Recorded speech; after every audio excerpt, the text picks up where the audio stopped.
All right, everyone, welcome back to 2023. So from now on, we're gonna focus on the questions in the 2023, also the three-pointer questions. So how about let's look at the first question. How many circles are there in the figure? So first of all, we're gonna circle the key word, which is also circles here. We just wanna count the circles. And what is the method?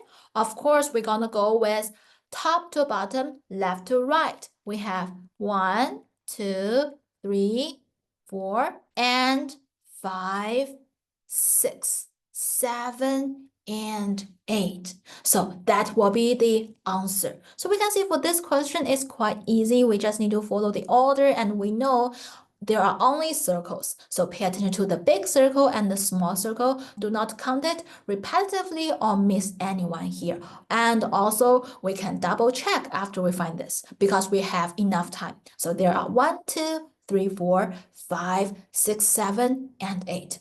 So after double check, we know it is the correct answer. And compared to the Common Core, the school requirement, we actually have the similar knowledge point, not only about observation, but also about distinguish between the shapes based on their attributes and recognize and draw the shapes having specific attributes. So it's kind of the similar things. It's all about learning the shapes. So in the school math, we're gonna have some kind of like similar questions. And the difficulty is actually the same. We just want to have like all of those Lego things or all of those like blocks stacking up to figure out the different like the shapes.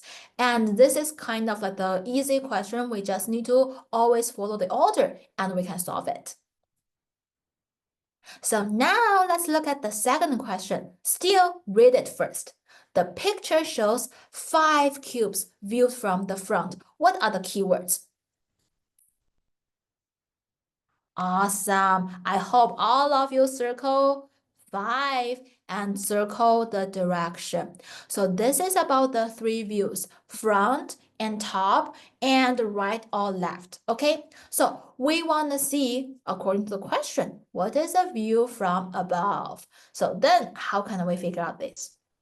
Of course, the same thing. We're gonna use our imagination. We have mentioned a lot of times for Math Kangaroo, they actually have a lot of things, especially for the three-pointer questions on observation and also the spatial sense. This is a very, very typical thing. So we can see for the above thing, we just need to imagine we are where? We are in the sky, right? We can look from here. And then what does it look like? We're gonna distinguish among the colors because here you can see all of the shapes, all of the outliners are the same. So the only difference will be the colors. So what is the order for the colors? We're gonna have red first, and a better way to practice our imagination, our spatial sense is to just color or mark the faces we can see from above. So we can have 1 and 2 and 3. So the order gonna be red, yellow, and blue. We check all of the option here, red, yellow, and blue. Which one is correct? Of course, we're gonna choose B. Okay, so here for this question, this is something about the spatial sense, and under this topic, it is about the 3 views, looking from the front, from the above, and also from like the side, left or right. However, if we look at the similar topics in the school, actually, we're gonna have a similar knowledge point that is called the spatial visualization and the 3D geometry. But if we take a closer look at the requirement, for the first grade, we need to compose and distinguish shapes based on their attributes and the spatial orientation. So that will be the different views from front, from top, and from left and right. And when we move on to the second grade, we're going to reason about the shapes and their attributes in different orientations. So it's kind of similar thing. However, in the school math, it's more about like the hands-on activity. We need to draw them out. So it's more about like the very detailed and hands-on thing. However, for Math Kangaroo, we can see the big difference is we only use the cubes and we only add on some like attributes like the colors and like the maybe we have different rings. So it's more abstract. But for the school math, it's more in detail and in hands-on. So we just draw them out from top and side.